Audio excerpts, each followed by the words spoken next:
Hello everyone, welcome to learn civil squad. मैं हूं आपका दोस्त एंड होस्ट रवि और आज हम डिस्कस करेंगे top 1000 challenging MCQ of history series के पार्ट 5 को।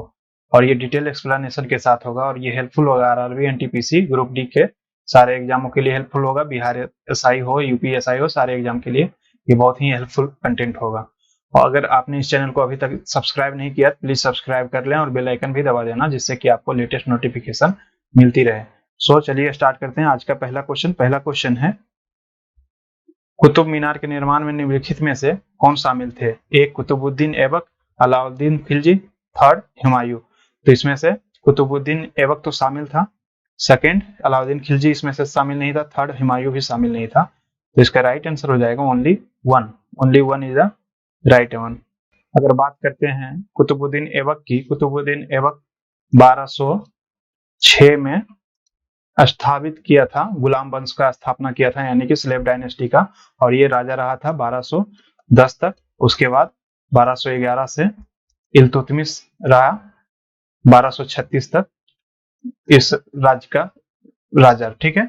और कुतुबुद्दीन ऐबक ने फाउंडेशन और फर्स्ट फ्लोर कंस्ट्रक्ट करवाया था जबकि इल्तुतमिश ने उसको कंप्लीट कराया। और कुतुबुद्दीन ऐबक मोहम्मद गौरी का स्लेव था और जबकि कुतुबुद्दीन ऐबक का स्लेव था इल्तुतमिश, ठीक है। नेक्स्ट चलते हैं क्वेश्चन नंबर सेकंड पे। 7वीं शताब्दी के शुरुआती दौर में चीन पर मिस्र निम्न में से किसने शासन किया था? ए सोंग वंश, बी मिंग वंश, सी मनकुश या फिर डी टैंग वंश। तो इसका राइट आंसर हो जाएगा ऑप्शन डी, टैंग वंश ने चीन पे शासन किया था, जो कि वहां का अपर कास्ट होता था। वहां भी upper caste lower caste system है, तो अपर कास्ट से आता था। और ये शहरी सभ्यता को बढ़ावा दे रहा था और इसके टाइम का बोलता है शहरी सभ्यता अपने गोल्डन पीरियड में चल रहा था। सो चलते हैं नेक्स्ट क्वेश्चन नंबर थर्ड पे। शेर शाह के कार्यकाल के दौरान सरकारों को फिर से विभाजित किया गया था, तो सरकार को किससे विभाजित किया गया? ऑप्शन ए बलानादुस, नाटसू, बिसायत या फिर परगना से। तो इसका राइट आंसर हो जाएगा ऑप्शन डी, परगना से। परगना किसको बोलते हैं? परगना एक डिस्ट्रिक्ट के बराबर होता है, आजकल का जो डिस्ट्रिक्ट हुआ उसके बराबर हुआ, जबकि सरकार जो होता है, सरकार एक तहसील के बराबर होता है, तहसील या ब्लॉक बोल सकते हो। नेक्स्ट चलते हैं क्वेश्चन नंबर 4 पे। मध्ययुगीन काल के दौरान दोहरे गुंबद भारत इस्लामी वास्तुकला में एक महत्वपूर्ण विशेषताएं थी। स्मारकों में दोहरे गुंबद प्रयोग करने का मुख्य उद्देश्य क्या था? तो इसका राइट आंसर हो जाएगा ऑप्शन ए, सौंदर्य खोए बिना स्मारकों को ऊंची ऊंचाई प्रदान करने के लिए दिया जाता था, दोहरी गुंबद दिया जाता था। और ये पहली बार कब इस्तेमाल किया गया था? ये पहली बार इस्तेमाल किया गया था सिकंदर लोदी के मकबरे में। सिकंदर लोदी के मकबरे में ये इस्तेमाल किया था, 1501 ईस्वी में स्टार्ट हुआ था इसका इस्तेमाल। चलते हैं नेक्स्ट क्वेश्चन नंबर 5 पे। निम्नलिखित में से कौन से स्मारकों का निर्माण कुतुबुद्दीन ऐबक द्वारा नहीं किया गया था? तो मार्क करने वाली कौन सी बात है? नहीं, ये बात मार्क करने वाली है। तो इसका ऑप्शन देखते हैं। ए कुतुब उल इस्लाम मस्जिद, बी 2.5 दिन का झोपड़ा, सी अलाई दरवाजा, डी कुतुब मीनार। तो इसका राइट आंसर हो जाएगा ऑप्शन सी, यानी कि अलाई दरवाजा इसने नहीं बल्कि अलाउद्दीन खिलजी ने बनवाया था। और ये सभी ये मस्जिद कहाँ है? ये है रायपिथौड़ा यानी दिल्ली में है, ठीक है, दिल्ली में। और कुतुब मीनार भी दिल्ली में है ही, जबकि अलाई दरवाजा जो है ये दिल्ली में with in Qutub Minar campus में ही ये दरवाजा बनाया गया था, ठीक है। नेक्स्ट चलते हैं क्वेश्चन नंबर 5 पे। निपटारे के साधन के रूप में काबुलियत और पट्टा को के शासन के दौरान पेश किया गया था, किसके शासन के टाइम में? तो इसका ऑप्शन है पठान सुल्तान शेर शाह सूरी, गयासुद्दीन महमूद, मियां हसन खान सूरी या फिर बहलोल लोदी के टाइम में। तो इसका राइट आंसर हो जाएगा ऑप्शन ए, शेर शाह सूरी के टाइम में ये पट्टा और कबूलियत का इस्तेमाल किया गया था। नेक्स्ट चलते हैं 7 पे। पश्तून नेता शेर शाह सूरी द्वारा हुमायूं को किस देश में खदेड़ दिया गया था? इसका राइट आंसर हो जाएगा ऑप्शन ए, फारसिया में इसको खदेड़ दिया था। कब खदेड़ा था? तो ये 1540 में खदेड़ दिया था, जो कि इसको बोलते हैं कन्नौज का युद्ध इसको बोलते हैं। और जबकि 1539 में चौसा का युद्ध हुआ था, Chausa battle of Chausa start हुआ था 1539 में। ये दोनों युद्ध इस दोनों के बीच में लड़ा गया था। नेक्स्ट चलते हैं क्वेश्चन नंबर 8। धर्मत का युद्ध किसके बीच लड़ा गया? तो इसका ऑप्शन है मोहम्मद गौरी और जयचंद, बी बाबर और अफगान, सी औरंगजेब और दारा शिकोह ऑप्शन डी अहमद शाह दुर्रानी और मराठा के बीच में। तो इसका राइट आंसर हो जाएगा ऑप्शन सी, यानी कि औरंगजेब और दारा सिकोह के बीच में धर्मत का युद्ध हुआ था और ये दोनों भाई सिंहासन के लिए लड़ाई कर रहा था।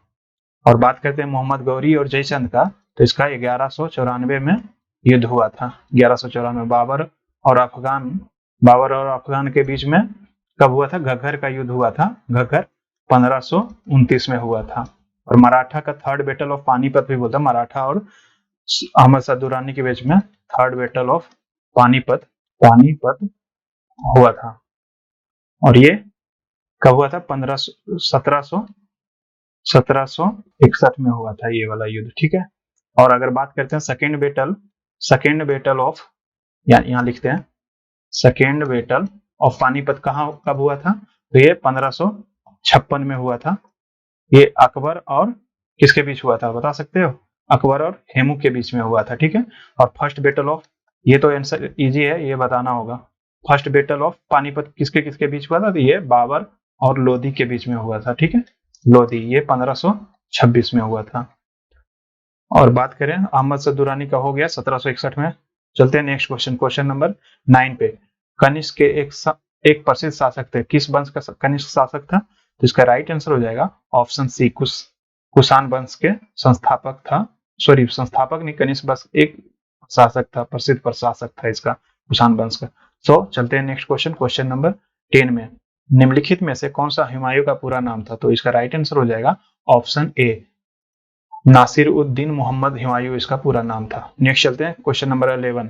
पूर्व स्वतंत्रता युग के पहले वायसराय और गवर्नर जनरल थे, तो इसका राइट आंसर हो जाएगा ऑप्शन बी, लॉर्ड कैनिंग पहले वायसराय और गवर्नर जनरल भी ये रह चुके हैं। अगर बात करते हैं भारत के फर्स्ट गवर्नर जनरल की, तो लॉर्ड विलियम बेंटिंग था भारत के फर्स्ट गवर्नर जनरल, जबकि बंगाल के फर्स्ट गवर्नर जनरल कौन थे? वारेन हेस्टिंग थे। और भारत के फर्स्ट गवर्नर जनरल कब बनाया गया था? तो ये 1836 में बनाया गया था। जबकि इंडिपेंडेंट इंडिया के फर्स्ट गवर्नर जनरल का बात करेंगे तो लॉर्ड माउंटबेटन बनाया गया था। चलते हैं next question number 12।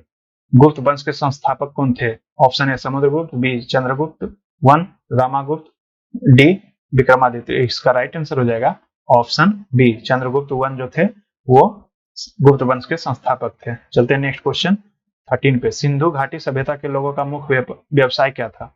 Option A कृषि, बी पशु चराना, या फिर सी शिकार, या फिर डी व्यापार। इसका राइट आंसर हो जाएगा ऑप्शन ए, कृषि यहाँ का मुख्य बिजनेस था, ठीक है। और उस टाइम मतलब कि गेहूं और जौ और मटर उपजाया जाता था मेनली सिंधु सभ्यता के लोगों का। उस टाइम धान की भी खेती हुई है और उसका भी साक्ष्य मिला है। चलते हैं नेक्स्ट क्वेश्चन नंबर 14 में। काकोरी कांड एक ट्रेन लूटपाट थी जो काकोरी और लखनऊ के पास कब हुआ था? उसका ऑप्शन देखते हैं, 3 अगस्त 1925, 5 अगस्त 1925, 8 अगस्त 1925 या 9 अगस्त 1925। तो इसका राइट आंसर हो जाएगा ऑप्शन डी, यानी कि 9 अगस्त 1925 को काकोरी कांड हुआ था। इसमें शामिल कौन कौन था? इसमें शामिल था राम प्रसाद बिस्मिल, अशफाकुल्ला खां और चंद्रशेखर आजाद। ये सभी लोग इसमें काकोरी कांड में शामिल थे। चलते हैं नेक्स्ट क्वेश्चन नंबर 15 पे। निम्न में से दिए गए कथन ए एवं बी के व्याख्यान को पढ़ें और निम्न के पुट में सही दिए गए उत्तर का चयन करें। तो ए क्या बोल रहा है? मुगल मनसबदार सेना के पदाधिकारी नहीं होते थे। बी, मुगल शासन के अधीन उच्च पदाधिकारी भी मनसबदार होते और इनका वर्गीकरण होता था। तो इसका राइट आंसर हो जाएगा ऑप्शन बी, यानी कि ए और बी दोनों सही है। मनसबदार कोई भी होता था जिसको भी जो गवर्नमेंट, जो अभी के टाइम में गवर्नमेंट जो बोल लो, उस टाइम के राजा का जो काम करता था सभी को मनसबदार, और ऊंचे पोस्ट पे उसका राजा का ही अपना आदमी ही होता था, ठीक है। नेक्स्ट चलते हैं 16 चलते हैं। जैनुल अबेदीन द्वारा पूरी की गई कश्मीर की जामा मस्जिद की प्रभावकारी विशेषता में शामिल है: 1 बुर्ज, 2 बौद्ध पगोडाओं से समांतर, 3 फारसी शैली। इसका राइट आंसर हो जाएगा ऑप्शन बी, 1, 2, 3 तीनों सही है, ठीक है।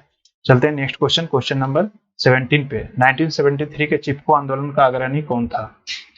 Option A Sambhaji, B Baba Amte, C Sundarlal Bahuguna, D Medha Patkar. तो इसका राइट आंसर हो जाएगा ऑप्शन सी, सुंदरलाल बहुगुणा जो थे 1973 चिपको मूवमेंट से रिलेटेड थे, जिनका कि हाल ही में कोविड के कारण निधन हो गया। नेक्स्ट चलते हैं क्वेश्चन नंबर 18 पे। शाहनामा किताब किसने लिखा है? शाहनाम सॉरी गलत है, यहाँ पे शाहनामा होना चाहिए, ठीक है। और तो इसका ऑप्शन फिरदौसी, अलबरूनी, डी अबुल फजल या अमीर खुसरो। तो इसका राइट आंसर हो जाएगा ऑप्शन ए फिरदौसी। फिरदौसी जो थे वो शाहनामा के लेखक थे और ये ईरान के महाकाव्य भी कहलाता है। ईरान का महाकाव्य, जैसे इंडिया में महाभारत वगैरह है, ठीक है।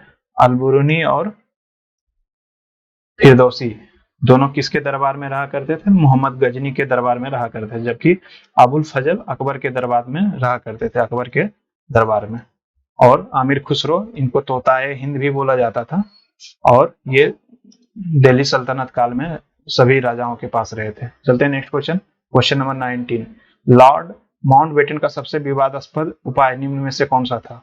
इसका राइट आंसर हो जाएगा ऑप्शन डी, शक्ति हस्तांतरण की तारीख को जून 1948 से 15 अगस्त 1947 कर दिया था, जो कि पहले मिलने वाला था 1948 को, तो 15 अगस्त 47 को ही आजादी मिल गया। चलते हैं next question, question number 20। Khanwa का युद्ध कब हुआ था? Option A 1526, option B 1539, option C 1528 या ऑप्शन डी 1527। तो इसका राइट आंसर होगा ऑप्शन डी, 1527 में खानवा का युद्ध हुआ था, जबकि 1526 में फर्स्ट बैटल ऑफ पानीपत हुआ था और ये चौसा का युद्ध हुआ था। चौसा का युद्ध 1539 में, और ये किसके, शेरशाह सूरी के बीच में और हुमायूं के बीच में हुआ था। और 1528 का युद्ध जो था चंदेरी का युद्ध भी कहलाया था, ठीक है। चंदेरी का युद्ध यानी कि 1528 में हुआ था। नेक्स्ट चलते हैं क्वेश्चन नंबर 21 पे। अकबर की दूसरी राजधानी निम्न में से कौन सी थी? तो इसकी राजधानी सेकेंड राजधानी इसका फतेहपुर सिकरी इन्होंने बनाया था, लेकिन किसके कहने पर बनाया था? सलीम चिश्ती के कहने पर इसने बनाया था इस राजधानी को, फतेहपुर सिकरी को। नेक्स्ट चलते हैं क्वेश्चन नंबर 22। निम्नलिखित विदेशी यात्रियों में से किसने भारत के हीरो और हीरे के खाने के बारे में विस्तृत वर्णन किया? तो इसका राइट आंसर हो जाएगा option B, Jean Baptiste Tavernier ने बोला था ये सारी चीजें, हीरे खाने के बारे में विस्तृत जानकारी दिया था। निम्नलिखित में से किसने सजदा और पैबोस पेश किया? Option A Iltutmish, B Alauddin Khilji, C Balban, D Razia Sultan. इसका राइट आंसर हो जाएगा ऑप्शन सी बलबन। बलबन ने सजदा और पैबोस पेश किया था। सजदा स्टैंड फॉर झुकना, झुक के सलाम करना राजा का, किंग का, ठीक है। और जबकि पैबोस का मतलब पैर को चूमना होता था, ठीक है, पैर को चूमना होता था। नेक्स्ट चलते हैं क्वेश्चन नंबर 24। भारत में सबसे बड़ा गुंबद, गोल गुंबज का निर्माण किसने करवाया था? तो option A Babur, option B Mohammad Adil Shah, C Mohammad Khilji, D Mohammad Ghazni. तो इसका राइट आंसर हो जाएगा और मोहम्मद आदिल शाह ने करवाया था गोल गुंबज का निर्माण, जो कि 1656 में करवाया था। मरने के बाद इसी में इसको दफनाया गया। ये बीजापुर का राजा था, बीजापुर यानी कि कर्नाटक, आज के टाइम का कर्नाटक के साइड का, ठीक है। नेक्स्ट चलते हैं और ये लास्ट क्वेश्चन होगा 25 नंबर। भारतीय इतिहास के मध्यकाल में बंजारे समानता कौन थे? ऑप्शन ए कृषक, बी योद्धा, सी बुनकर, यहाँ पे सी होना चाहिए, सी होगा ऑप्शन बुनकर, डी व्यापारी। तो इसका राइट आंसर हो जाएगा ऑप्शन डी व्यापारी, यानी कि बंजारे जो होते थे व्यापारी होते थे, ये मेनली राजस्थान में पाए जाते थे और अब तो पूरे वर्ल्ड में फैल चुके हैं। सो ये था आज का हमारा करंट अफेयर्स। अगर ये वीडियो आपको अच्छी लगी है, हेल्पफुल लगी है, तो प्लीज सब्सक्राइब कर दो और बेल आइकन भी दबा देना, जिससे कि आपको लेटेस्ट नोटिफिकेशन मिलती रहे। So thank you very much.